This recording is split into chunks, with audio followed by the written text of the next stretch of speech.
My name is Rachel, and I'm 27 years old. For as long as I can remember, I've been the family scapegoat. Every problem, every minor inconvenience, every single thing that ever went wrong in my family somehow ended up being my fault.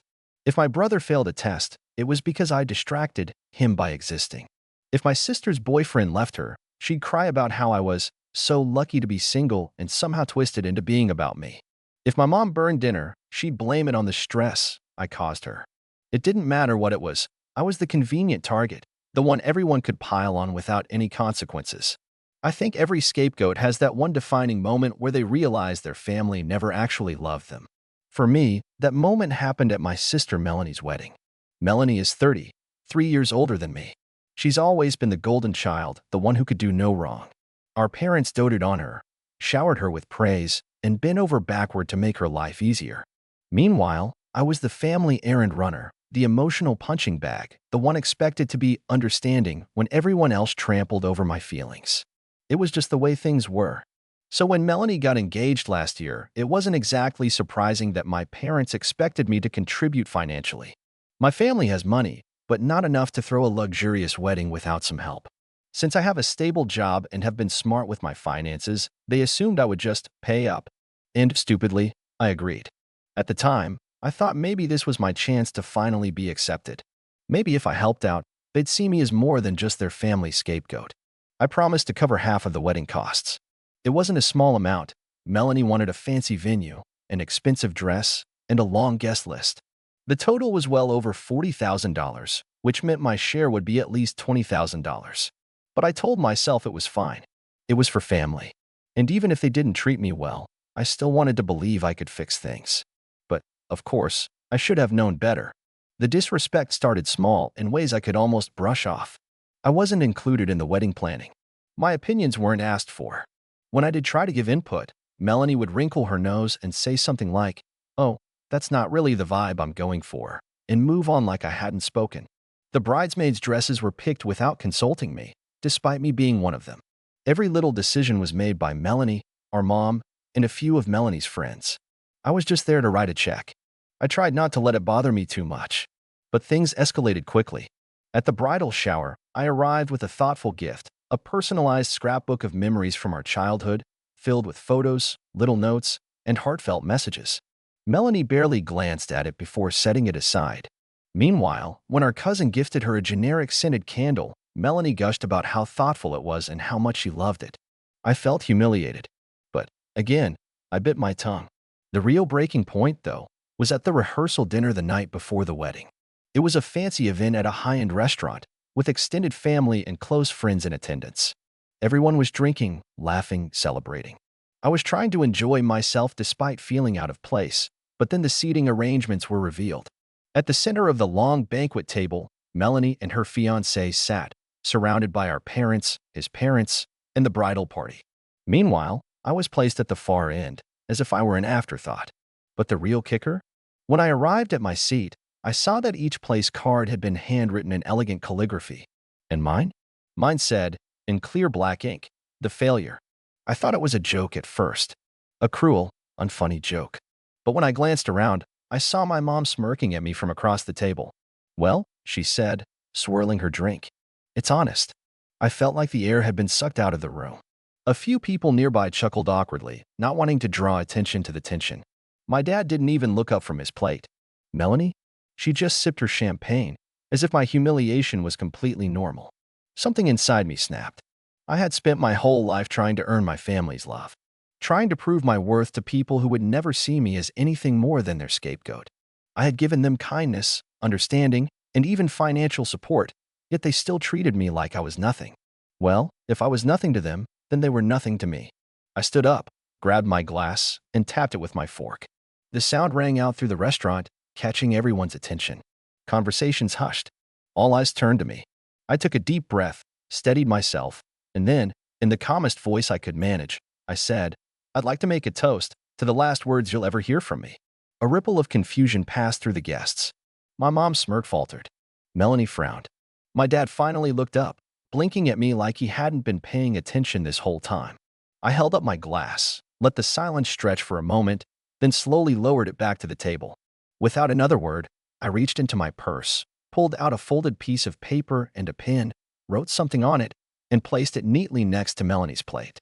Then, I turned on my heel and walked out of the restaurant. I didn't stop. Not when I heard murmurs behind me, not when my mom scoffed, not when Melanie hissed. What is her problem?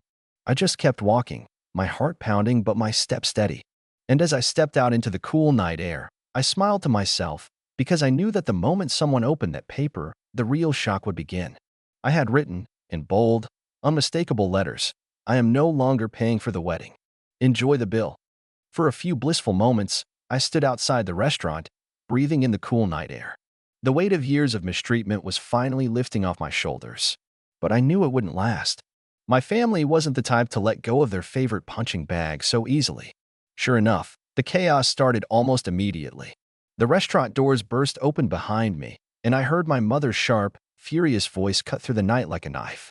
"Rachel." I didn't turn around. I didn't need to. I could picture the scene perfectly. My mother, red-faced, eyes blazing with rage. My father, awkwardly standing behind her, not because he actually cared, but because he always followed her lead. And Melanie, oh, Melanie, her perfect wedding fantasy crashing down around her, her voice dripping with entitlement. I took a slow step forward, then another. "Don't you dare walk away from us." My mother's heels clacked against the pavement as she stormed toward me. "You are not leaving like this." I stopped walking, just long enough to turn my head slightly. "Like what?" I asked, my voice eerily calm. "Like someone who finally got sick of being treated like garbage." Dad finally spoke up then, his voice low and stiff. "Rachel, this is ridiculous. You're being dramatic." "Dramatic?" I let out a short, bitter laugh. "Oh, I'm sorry. I must have imagined the part where my own family called me the failure at a wedding I was supposed to help pay for." I turned to Melanie, who had finally made her way outside, her fiancé trailing behind her, looking uncomfortable. "What was the plan here, Mel? Humiliate me, take my money, and then pretend I don't exist?" Melanie scoffed, flipping her hair like this was just some minor inconvenience. "Oh my God, Rachel, it was a joke. Lighten up." "A joke?" I echoed, tilting my head. "Funny. Because the part where I agreed to pay for half of your wedding? That was a joke too." That was when she finally looked worried. "Wait, what?"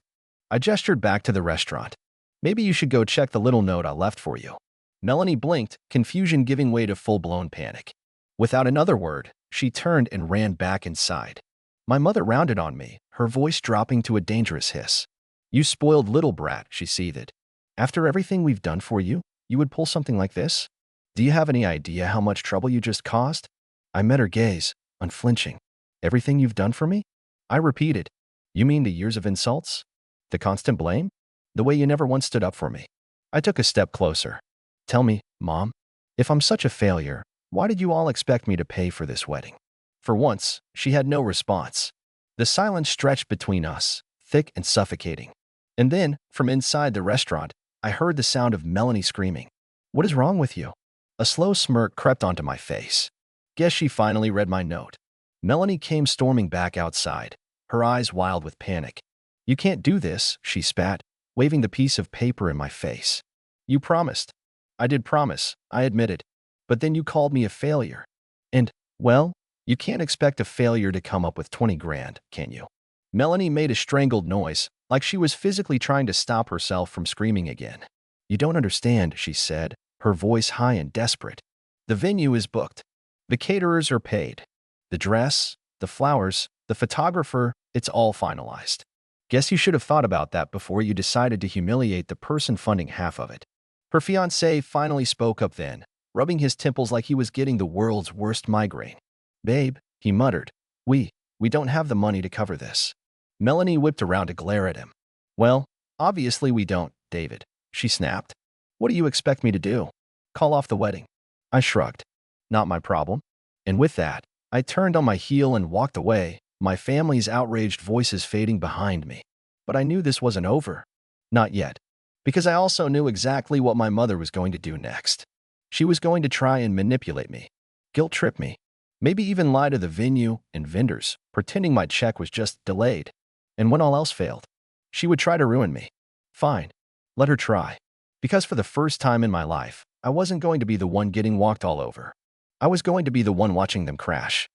As I walked down the street, The sound of my family's desperation echoed in my ears. I could feel the rage building behind me, but I didn't look back. I had spent too many years looking over my shoulder, apologizing for things I never did, pretending to be something I wasn't just to keep the peace. Today, I was done, but that didn't mean they were. Just as I turned the corner, my phone buzzed in my pocket.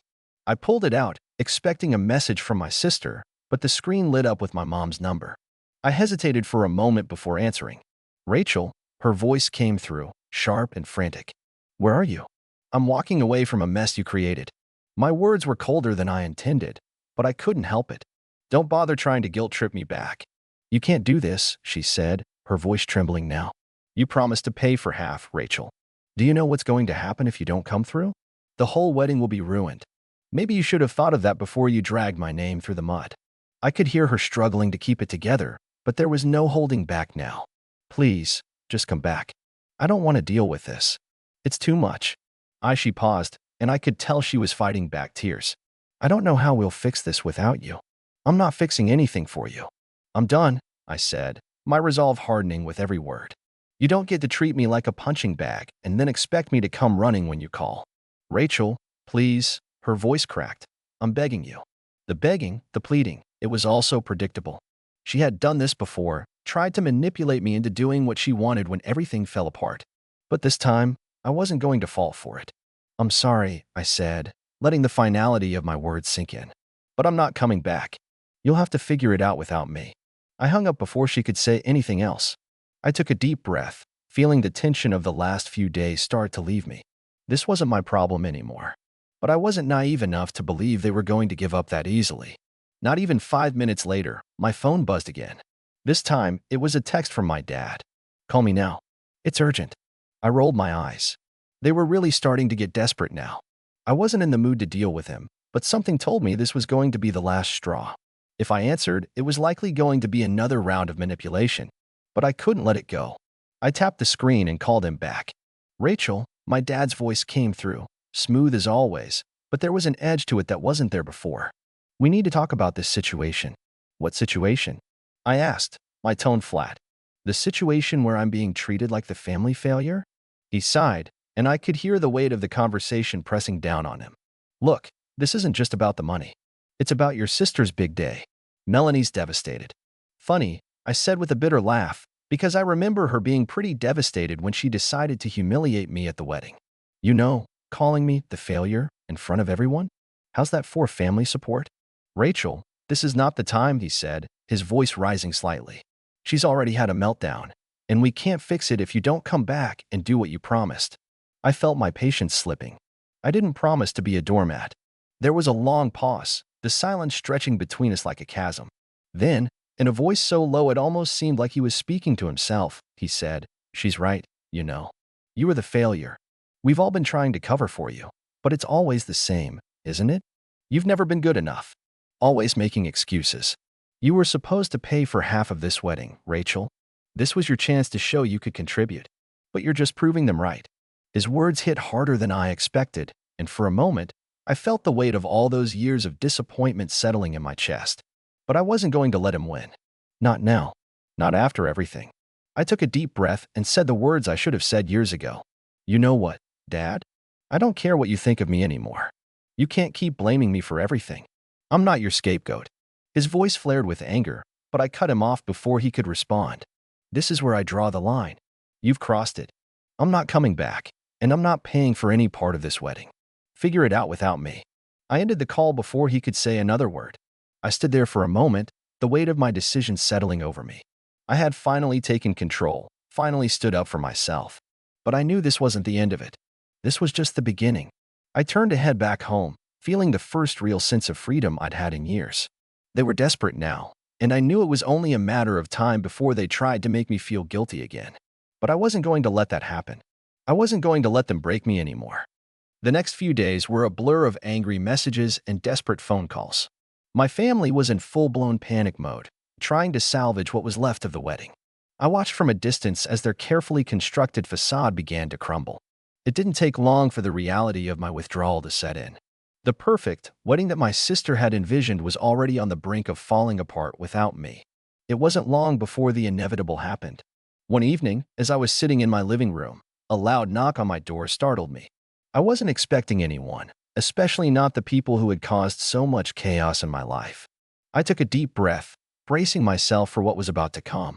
Sure enough, when I opened the door, there they were, my mom, dad, and my sister, Melanie, standing on my doorstep. I tried to keep my face neutral, but the sight of them, especially Melanie's tear-streaked face, made it difficult. They looked like a broken family, desperate and defeated. "Rachel, we need to talk," my mom said, her voice tight with anger. "You've caused a disaster. The wedding's in ruins, and it's all your fault." I crossed my arms, standing in the doorway, making no move to let them inside. "I don't think there's anything left to talk about," I said, my voice cold. "You've made your position very clear. I'm the problem. I'm the failure. You don't get to come to me for help now." Melanie, the supposed victim in all this, stepped forward, her hands trembling. "This isn't fair, Rachel. You promised. You promised you'd help. This wedding was supposed to be the happiest day of my life, and you ruined it. You ruined everything." Her voice cracked, and for a moment, I almost felt bad. Almost. "I didn't ruin anything," I said, my voice steady but firm. "You're the one who made it about me. You're the one who chose to humiliate me in front of everyone. Don't you dare come here now acting like I'm the villain in this story." Mom stepped in before Melanie could respond, her tone sharp and threatening. "You don't get to walk away from this, Rachel. You promised to pay for half of that wedding, and because of you, everything is falling apart. We've been covering for you for years, but we can't do it anymore. You need to make this right." I shook my head slowly, feeling the weight of all the years I'd spent trying to live up to their expectations. "I did make it right," I said, my voice finally rising with the anger that had been building inside me. "I'm not going to be the one you blame anymore. I'm done with this. I'm done with all of you." "You can't be done, Rachel," my dad said, his voice now pleading. "Your family. We're all you have." He took a step forward, his face a mask of desperation. "Please, we need you. This wedding, this was supposed to be a fresh start. Don't you want to fix things? Don't you want to be part of this family again?" I met his gaze, unblinking. "This family? You mean the family that has always used me as the scapegoat? The family that has never once considered my feelings or what I've gone through? The family that called me the failure in front of everyone? I'm not coming back to this. I've been trying to make it work for years, and every time I do, you all just tear me down again." Mom's face twisted with frustration. "You think you're the only one who's ever been hurt? You think we haven't made sacrifices for you? We've done everything for you, and this is how you repay us? By setting boundaries?" I asked, my voice firm now. "By finally standing up for myself?" "You're making a huge mistake, Rachel," Melanie interjected, her voice dripping with venom. "You're going to regret this.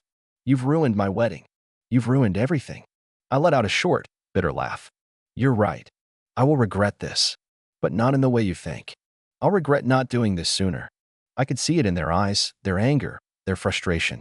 They were trying to manipulate me, to make me feel guilty again, but I wasn't going to fall for it. Not anymore.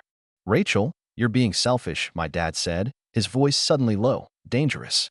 "You think this is about you? It's about the family. It's about us. Don't you care at all?" "I've cared for far too long," I replied, my voice now cutting through the tension like a knife. "But I'm done. I'm done being the one who fixes everything for everyone else while nobody ever lifts a finger for me. I'm done pretending this toxic mess is something I need to be a part of." They stood there for a moment, stunned by my words, but I wasn't finished. "Now, I want you all to leave. I don't want to hear from any of you again." "Rachel, please," my mom started, but I cut her off. "No, this conversation is over. I'm not your punching bag anymore. I've spent my whole life being the one you all point to when something goes wrong. I've spent my whole life cleaning up after you, being the good girl, pretending like I don't have my own dreams, my own life. But not anymore. I'm done with all of you." I looked at each of them in turn, watching as the shock set in. They weren't expecting this. They weren't prepared for me to finally say, "No, leave," I said again, my voice unwavering. Now, for a long moment, none of them moved. But then, slowly, my dad took a step back, his face filled with disbelief. Melanie, eyes wide with shock and anger, followed suit, and finally, my mom, her expression twisted with betrayal, turned away and led the way down the steps. I watched them go, my heart pounding in my chest. I had done it. I had finally cut the strings. I couldn't help but feel a weight lifting from my shoulders. The constant pressure of being the family's doormat, The one they always blamed and expected to fix everything. It was over. It was a strange, almost surreal feeling, like I had been living in someone else's life up until now. But now, for the first time, I felt like I was living for me. The days after the confrontation were silent. My phone stayed quiet. I wasn't sure what I expected. Maybe a few angry texts, some more desperate calls, but nothing came. Not at first, anyway. The silence felt louder than any argument I'd ever had with them. Then came the letters. First one from my dad, then my mom, and even one from Melanie. Each letter was filled with guilt, each one trying to pull me back in with the same old promises they'd made 1,000 times before. "We're sorry. We didn't mean it. Come back and help us. We need you." They all said the same thing. The same manipulative phrases, trying to get me to feel sorry for them. But I wasn't falling for it. Not this time. I threw the letters out, one by one, without even reading them all the way through. I'd heard it all before. There was nothing left for me in that world. Now, I've been living my life, and I've never felt more at peace. Sure, it's been lonely at times, but I've started rebuilding. I've made new friends who actually care about me and aren't using me. I'm working on things I'm passionate about and just focusing on me for the first time in forever. As for my family, well, they've made it pretty clear where they stand, and I've made it equally clear where I stand. There's no going back. They tried, but I'm not the scapegoat anymore. So, here's where I stand now. No contact, no regrets. I've cut ties with the people who've kept me small and used me for their own selfish needs. And it feels incredible. I'm genuinely curious, though. For anyone who's been through something like this, how did you move on? How do you handle it when family is toxic, but they're still trying to reel you back in with guilt? I'd love to hear your thoughts, because I'm honestly just navigating this one day at a time. But for now, I think I'm finally in a place where I can truly start living for myself. What would you have done? Am I being too harsh? Or is cutting toxic family off the right call? Let me know.